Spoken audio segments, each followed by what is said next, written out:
Hey everybody and welcome back to Twin Cherry Studio. Today I'm going to be showing you how to configure the Xbox One controller to work with Dolphin, the Gamecube and Nintendo Wii emulator I previously shown you how to install. This up to now is my favourite way to play Gamecube games, and it's my favourite way to play some Nintendo Wii games like Super Mario Galaxy. I did buy the Nintendo Gamecube Hori Battle Pad, but the problem with this is it doesn't have analog triggers, which is useless for games like Super Mario Sunshine. I have bought the 8BitDo G-Bros GameCube adapter that should work with my original GameCube controllers, but I've yet to test it out to see if it works with the analog triggers or not, so I'll keep you posted as and when I test this out. But I am told that the 8BitDo G-Bros does work with X input anyway, so this will be relevant to that if you do choose to buy that. So sit back, relax, get your knickers out of a twist, and let's just dive into it.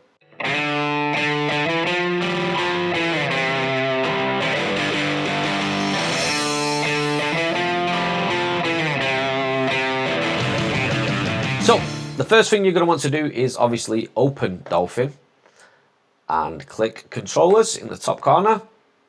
Now it comes up with a list of controllers. The Wii controllers are in the bottom where it says Wii Remote 1, and the GameCube controllers are at the top where it says GameCube controllers. For GameCube games, you're going to want to choose the standard controller in port 1. Then click configure and it comes up with this huge screen. So the first thing you want to do is to choose the device, which is the controller. So you click on the drop-down menu here and click X Input 0 Gamepad. If your gamepad isn't showing and it is plugged in and all the drivers are correct, then click refresh and it should show up eventually. And down here in the top left corner of this screen is the buttons for the GameCube controller. So obviously A is the big green A button, B is the red blue button, X and Y, and Z is the purple R1 type button that is at the top there. Sort of like half trigger thing that's there. To change this, you left click on where you want to go and press the button on the pad. So there is button A on my controller, button B on my controller, button X, button Y, and shoulder R, which is the RB button on the Xbox controller, not R1 because that's PlayStation. It will forever be R1 to me. And then the start button is the start button. Then down at the bottom left corner, we have the D-pad. So up, down, left, right, north, south, west, east. Only just figured that out. Here is the analog stick. So click where it says up and just push that analog stick up. And then you should see it moving in that direction when you press up on your analog stick. Do the same again for down, left, and you see the red dot moving left, which means you got it right, and right, which means there. And then the modifier, you just do the thumbstick in. And then this C stick, which I use the analog stick for, the right analog stick, up, down, left, right, and then R3, or whatever they call it on the Xbox. And you should see when you move your right analog stick that this goes round and round and round. And the next thing you're going to want to do is the triggers. So left and right. But as you can see on this little panel here in the right corner, it shows the analog triggers. When you just press left and right down, there is no incrementation. So to solve this, you get the left analog, L.analog, click that. Press the trigger again, and now if I slowly press the trigger, it should move up and down, which is perfect for games like Super Mario Sunshine. Same with this one, and then give it a little test to make sure everything's okay. Fantastic. And there you have it, everything is set up for the GameCube controller to work. So let's test that with Super Mario Sunshine. And as you can see, everything's running fine. Mario's moving around. I press jump. He jumps. He says how high. I say jump. Mario says how high. And as for the triggers, if I hold the right trigger down a little bit, Mario will be able to spray and run. If I hold the trigger down completely, Mario has to stand still, which is what makes the Hori gamepad completely unusable when playing this game. Another thing that I found when playing this game is that when we have a HUD in the top right, which shows the controller layout, where we have B to slash our sword, I often get mixed up with the buttons because X, although X is on the left side of the Xbox controller, on the screen it is on the right side of the HUD. Y is fine because that's at the top, but Y is fine because that's at the top, but X, and I did it again, B for slash and X for boomerang are not in the right place as my eyes would see them on the HUD. So what I usually do here is I have a special configuration just for games like this. So for Zelda, for The Legend of Zelda Twilight Princess, I will create my own profile. So first let's save this one as Xbox One,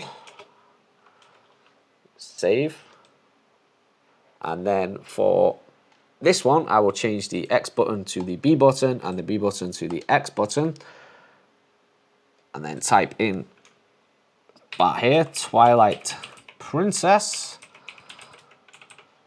and save.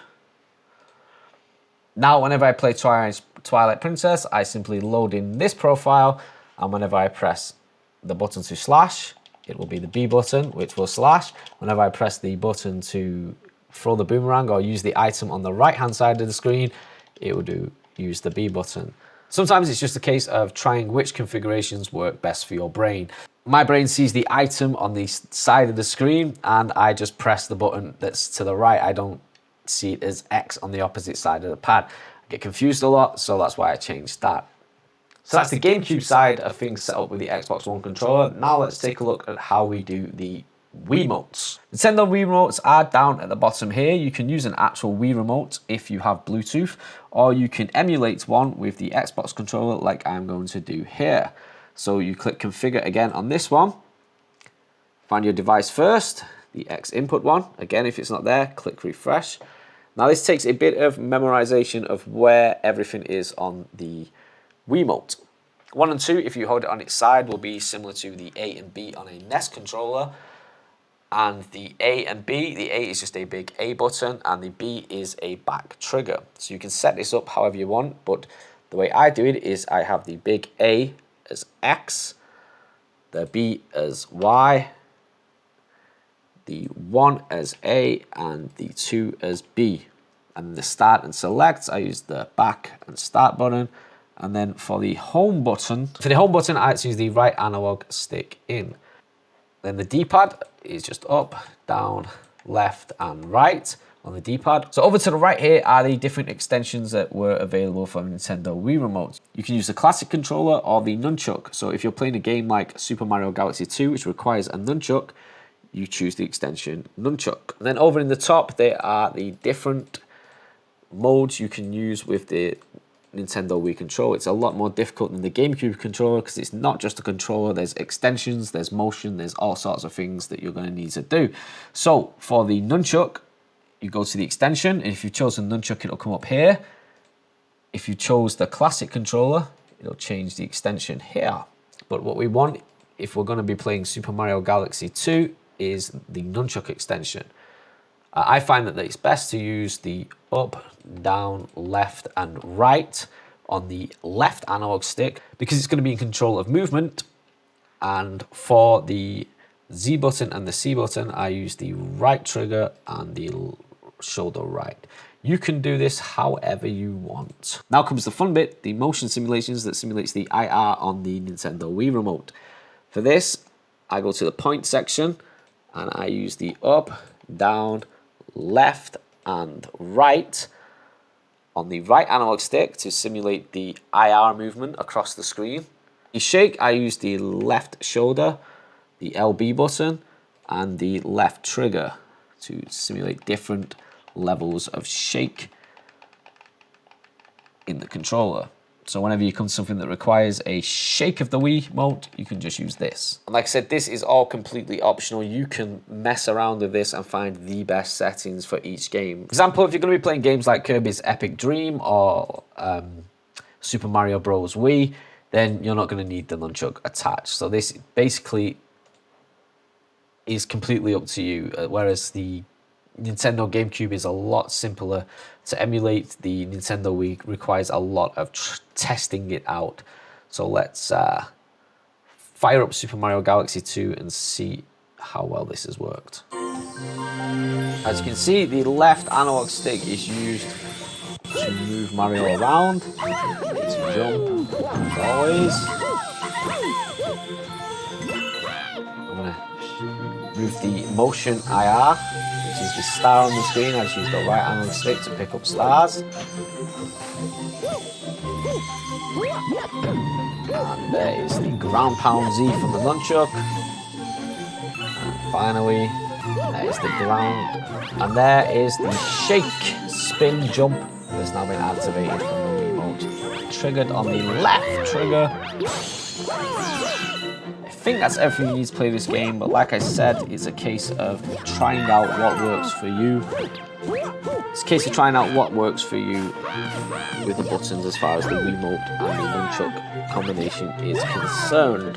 And there you have it. That is how you configure your controllers for the Dolphin Emulator for GameCube and Nintendo Wii Games. You can also download pre-existing profiles by using Google and placing them in the correct profiles folder. If you go to the documents, there will be a Dolphin Emulator folder. From there, you go to Config, click Profiles, and then GCPad for all the GameCube ones, and Wiimote for all your Wiimote profiles, and that is where they live. You can check on different forums. Someone out there has probably made the perfect controller profile for the game that you are playing. So just search the game plus Dolphin plus controller profile, and I'm sure you'll be able to find it. And that is everything. That is how you configure your Xbox One controller for the Dolphin Emulator. If you've liked this video, please hit that like button. As always, if you want to see more videos like this, subscribe to the channel and don't do anything I wouldn't do.